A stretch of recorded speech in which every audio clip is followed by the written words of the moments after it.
Kiumbe Mikidadi ni kwamba amepotea baharini. Mtu huyu ni kwamba ni mvuvi.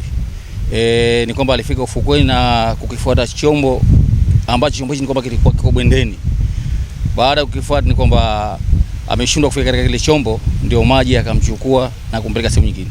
Jitihada tuliyofanya kwanza ni kuwasiliana na Mheshimiwa Mkuu wa Wilaya Chake Chake, nikampa taarifa na hatimaye akanitayarishia vikosi vya uokozi. Walifika askari faya pamoja na KMKM asubuhi, tukaanza zoezi hilo la kumtafuta.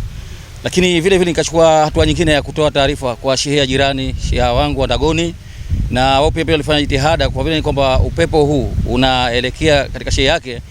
Ilipofika saa 6:30 alinipa taarifa kwamba maiti ni kwamba imeonekana. Baada ya kupata taarifa kutoka kwa Mheshimiwa Sheha Kilindi kwa mwananchi huyu kupotea baharini, mimi nilipeleka maagizo mbalimbali katika wavuvi wangu, pindi wakimuona basi wanipe taarifa. Lakini kweli wamefanya hivyo na wamemuona. Baada ya kumuona ni kwamba sasa hivi tuko hapa kwa kushirikiana na ngazi zote za serikali ili kumfanyia utaratibu ili apate ende akalale mahala pema peponi. Majira ya saa 4 usiku tulipata taarifa kwamba kuna mtu kazama bahari ya Kilindi, wilaya Chake Chake, mkoa wa Kusini Pemba. Kwa vile ilikuwa ni muda usiku, muda huu hatukuweza kufika, lakini hata hivyo asubuhi ya siku ya pili, yani leo, tumefika asubuhi mapema, tukaanza zoezi la uokozi kwa kushirikiana na kikosi cha KMKM, lakini mpaka muda wa saa 4 tumeshindwa kumuona marehemu huyo. Kwa vile maji yalikuwa yanaanza kujaa, tumeamua tusitishe zoezi kwa muda huo ili turudi tena kwa baadaye. Lakini hata hivyo baadaye tumepigiwa simu kutoka shehia Ndagoni kwamba kijana huyu kaonekana akiwa yuko chini ya maji bado, lakini wao wamefanya jitihada za kumleta juu, lakini bado akamwacha mle kwenye maji, na sisi tumefika eneo la tukio bado yuko kwenye maji.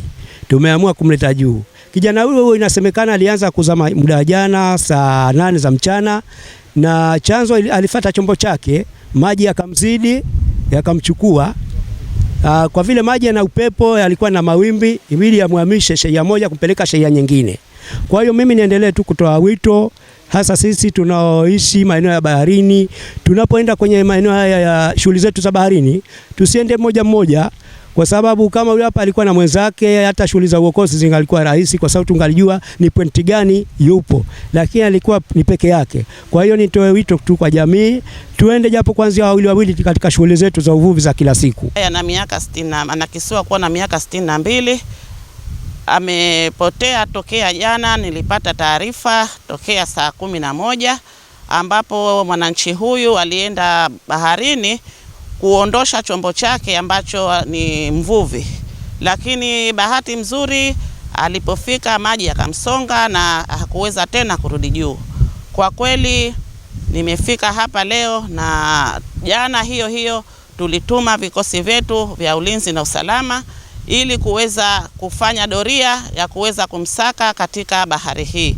Kwa kweli tutoe pole kwa ndugu jamaa wa mwananchi huyu kwa kuondokewa na kipenzi chao. Kwa kweli alikuwa katika hali ya kutafuta riski, na tuseme kwamba popote mtu anapotafuta riski basi na ajali yake huwa inamwita hapo hapo. Kwa hiyo mzee wetu huyu ameenda kutafuta riski na ajali yake ilimkuta huko baharini.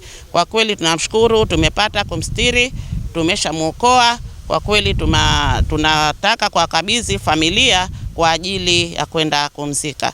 Inna lillahi wa inna ilaihi rajiun. Kila mja umauti utamfika. Inshallah niwape pole wanafamilia kwa kuondokewa na kipenzi chao. Mwenyezi Mungu inshallah atawapa nguvu.